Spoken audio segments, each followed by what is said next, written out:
Hello friends, मैं आज आ चुका हूँ एक अमेजिंग स्टोरी के साथ जिसका नाम है mister become king of the new season 1 का एपिसोड 25।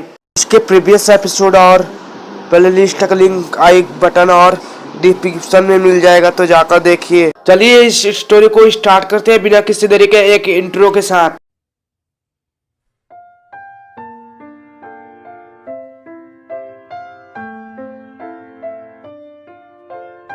स्टोरी की स्टार्टिंग में लास्ट डे का सीन दिखाया जाता है जिसमें दिखाया जाता है उस और प्रसाद को जिसने हमारे सुबह और विश्व की बात को सुन लिया था।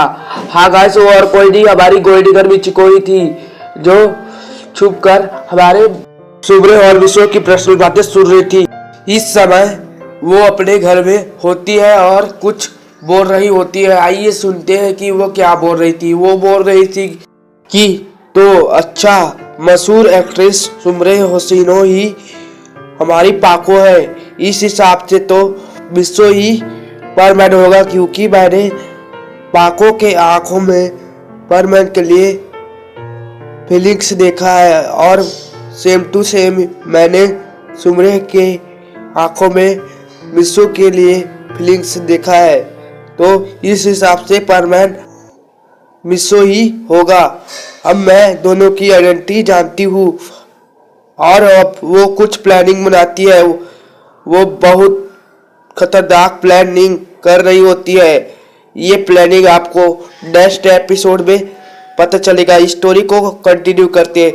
हम देखते हैं सीन कट होता है। हमें दिखाया जाता है कि विशु और सुब्रे डेट के लिए एक रेस्टोरेंट में आए होते हैं। वो दोनों कॉफी पी रहे होते हैं और उनका जाने का समय भी हो जाता है। वॉच में देखते हुए कहते हैं कि ठीक है सुमरे, मैं चलता हूँ, काफी टाइम हो चुके हैं, 8:30 हो चुके हैं, मेरे मॉम डांटेगी, इसलिए मैं अब चलता हूँ, कल मिलूंगा।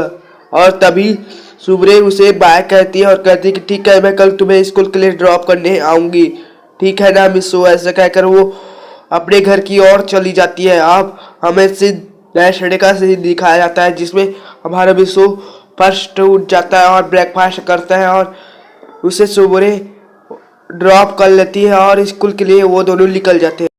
अब सीट शिफ्ट होता है स्कूल की तरफ, जहाँ पर हमारी गोल्डी गर्ल बिचिको विश्व और सुबह के लिए इंतजार कर रही होती है, क्योंकि उसे अपना प्लान स्टार्ट करना होता है।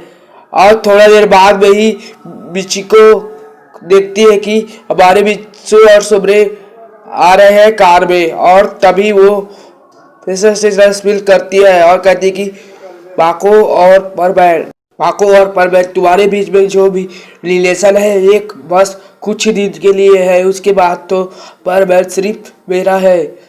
लेकिन वो कुछ और भी कहती कि परमैन, मैं तुम्हें यूजलेस करके तुम्हारा परमैन सेट ले लूंगी और मैं पूरे दुनिया में राज करूंगी। ये सभी बातें वो अपने मन में कह रही होती है। और जैसे ही विश्व और सुब्रे उसके पास आते हैं, वो उन दोनों से फ्रेंड की तरह व्यवहार करने लग जाती है। और आज विश्व और सुब्रे को ये देखकर काफ़ी आश्चर्य होता है कि मिचिको काफ़ी बदली सी लग रही होती है और उसकी बिहेवियर में थोड़ा सुधार आया होता है। ऐसा वो दोनों अपने मन में सोच रहे होते हैं। अपने विश्व और सुब्रे उसको हेलो करते हैं और कहते हैं कि क्या हुआ मिचिको, तुम्हारा आज बिहेवियर काफी बदला सा लग रहा है, क्या तुम्हारा आज बर्थडे है या फिर कोई और स्पेशल डे है तुम्हारा। तभी वो कहती है कि कुछ नहीं, मैं अपना बिहेवियर चेंज करने वाली हूँ अब से। और वो ऐसा कहकर विश्व को कहती कि तो चले विश्व, क्लास के लिए लेट हो रहा है। और वो विश्व की हाथ को पकड़ लेती है जानबूझकर, और विश्व होता है वो कुछ नहीं कर पाता। और हम देखते हैं कि जब ये सुबह देख लेती है तो वो काफ़ी जलस फील कर रही होती है और पीछे को भी ये देख रही होती है और वो जानबूझकर अपने बेंच पर विश्व को बैठा देती है और खुद भी अपने बेंच के बगल में बैठ जाती है और कहती कि ठीक है, अब से तुम यहीं पर बैठोगे। तभी सुबह कहती कि नहीं विश्व, तुम मेरे बेंच के पास ही बैठोगे जहाँ पर तुम पहले बैठा करते थे। बट विश्व सुबह से ये कह देता है कि तुम आज मैनेज कर लो सुमरे, मैं कल से तुम्हारे साथ जरूर बैठूंगा, क्योंकि पहली बार ही मुझे मिचिको ने अपने साथ बैठने के लिए कहा है। तो ये बात सुनकर सुमरे को बहुत बुरा लगता है और वो निराश होकर अपने बेड में बैठने चली जाती है।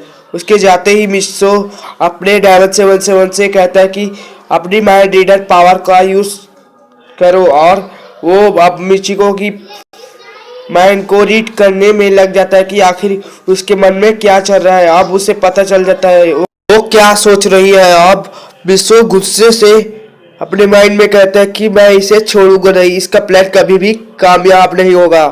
बस विश्व की बैट की बात को सुन लेता है और कहता है कि क्या मैं इसका कुछ करूं, और तभी विश्व से रोकते हुए कहता है कि अभी जैसा चल रहा है वैसा चलने दो। से है वो विश्व के माइंड के थ्रू विश्व से कह रहा होता है कि तुम्हें गुस्सा क्यों नहीं आ रहा इसके ऊपर, तुम्हारी चीज को ये अलग करने में लगी है मिसो, और साथ में ये बहुत खतरनाक प्लान करके आई है। तुम्हें पता है ना कि ये तुम्हारे परमानेंट सेट को लेना चाहती है, और साथ में ये तुम्हारी आइडेंटिटी को जान चुकी है। तभी विश्व कहता है कि हाँ मुझे पता है, और वो अपने डायमंड 7 से कहता है कि क्या तुम कुछ कर सकते हो। तभी वो कहता है कि मैं हाँ कुछ कर सकता हूँ।